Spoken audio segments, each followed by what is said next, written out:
Bismillahirrahmanirrahim. Assalamualaikum warahmatullahi wabarakatuh. Alhamdulillah wassalatu wassalamu ala rasulillah wa man tabi'ah huda. Alhamdulillah, terima kasih kembali hadir bersama kami sahabat Abkar TV Channel. Mudah-mudahan kita berada dalam kesempatan yang penuh manfaat dan berbagi ilmu insyaAllah. Sahabat Abkar TV, pernahkah Anda melihat orang yang sedang sholat namun tangannya memegang mushaf, atau dia membaca bacaan sholatnya yaitu tilawah ayat Al-Quran dengan langsung melihat Al-Quran?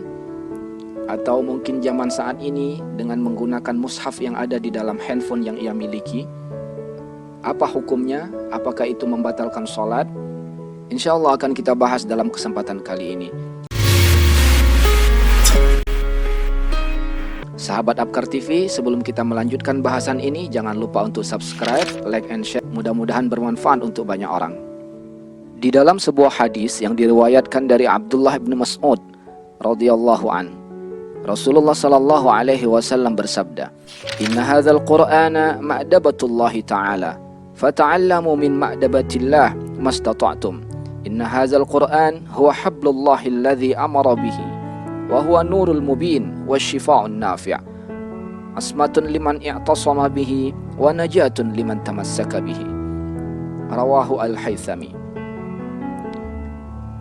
Di dalam hadis ini Rasulullah sallallahu alaihi wasallam menyampaikan, sesungguhnya Al-Quran adalah hidangan yang Allah sajikan bagi hamba-hambanya. Maka belajarlah untuk membaca Al-Quran semaksimal kemampuan yang kita bisa. Sesungguhnya Al-Quran adalah tali Allah yang Allah perintahkan untuk kita berpegang teguh. Ia adalah cahaya yang nyata, kesembuhan yang bermanfaat, perlindungan bagi yang mau berlindung dengannya, dan keselamatan bagi orang yang berpegang teguh dengannya. Dari hadis ini kita dapat memahami betapa Rasulullah sallallahu alaihi wasallam sangat menganjurkan agar kita belajar Al-Quran, pandai membaca Al-Quran, hafal Al-Quran atau sebagian dari ayat-ayat Al-Quran, sehingga pada saat kita sholat maupun di luar sholat dapat senantiasa bertilawah dan membaca Al-Quran dengan baik. Pemirsa yang dirahmati Allah Subhanahu wa ta'ala, ada kalanya kita membaca Al-Quran dengan durasi yang lama bukan hanya di luar sholat, tapi kita ingin merasakannya di dalam sholat. Namun kondisi hafalan kita yang tidak terlalu kuat atau tidak memiliki banyak hafalan Al-Quran membuat kita tidak mampu melakukan hal tersebut. Namun ternyata ada solusinya, yaitu kita sholat sambil memegang mushaf Al-Quran. Dalam hal ini terdapat beberapa pandangan atau pendapat dari para ulama. Menurut mazhab Hanafi, bahwasanya sholat sambil memegang mushaf Al-Quran atau membaca dari mushaf Al-Quran, baik kita pegang maupun tidak kita pegang, misalnya diletakkan di sebuah alat bantu atau ditempel di dinding di depan kita sholat, maka sesungguhnya perbuatan semacam ini dianggap sebagai fasadus sholah, dapat merusak ibadah sholat mutlakon, secara mutlak. Alasannya karena akan menimbulkan aktivitas-aktivitas tambahan yang membuat sholat menjadi tidak khusyuk dan menimbulkan banyak gerakan-gerakan. Sedangkan menurut mazhab Maliki, hukumnya adalah makruh di dalam sholat fardu secara mutlak.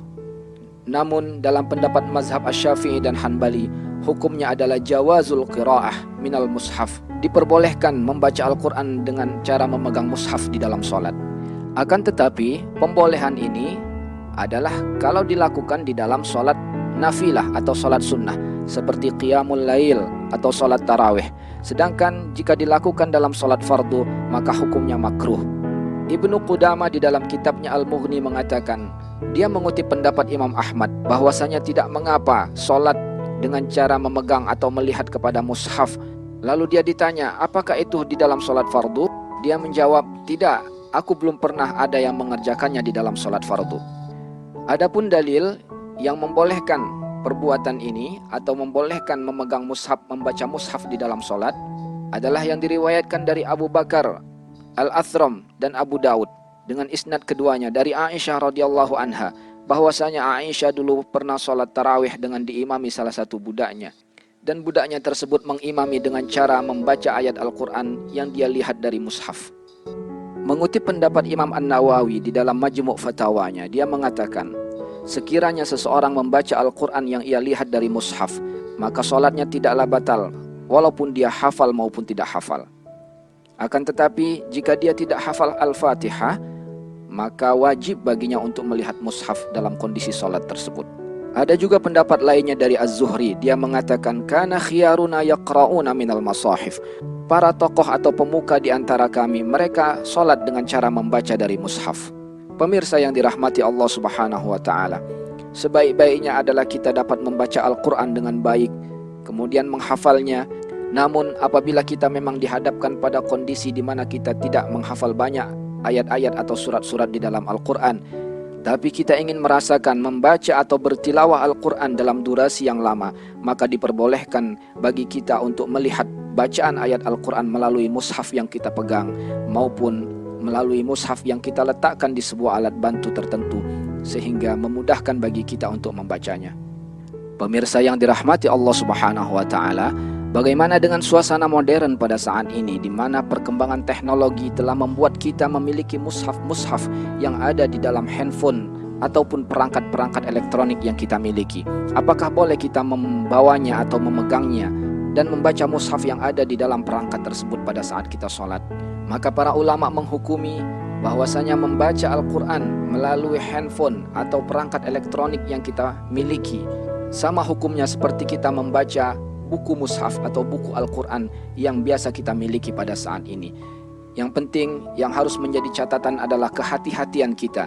Jangan sampai saat kita menggunakan perangkat tersebut sebagai mushaf, fitur-fitur lainnya tetap aktif sehingga nanti akan mengganggu kondisi sholat yang kita laksanakan. Entah itu datangnya panggilan telepon atau munculnya notifikasi-notifikasi tertentu yang membuat konsentrasi dan kekhusyuan sholat kita menjadi rusak. Karena itu apabila kita ingin menjadikan handphone atau perangkat elektronik yang kita miliki sebagai mushaf yang kita baca di dalam sholat, maka nonaktifkan seluruh fitur-fitur yang lainnya sehingga tidak mengganggu kondisi atau kekhusyuan kita di dalam sholat tersebut. Pemirsa yang dirahmati Allah, mudah-mudahan bermanfaat dan menjadi dasar atau rujukan di saat kita ingin mengamalkan perbuatan ini. Terima kasih. Assalamualaikum warahmatullahi wabarakatuh.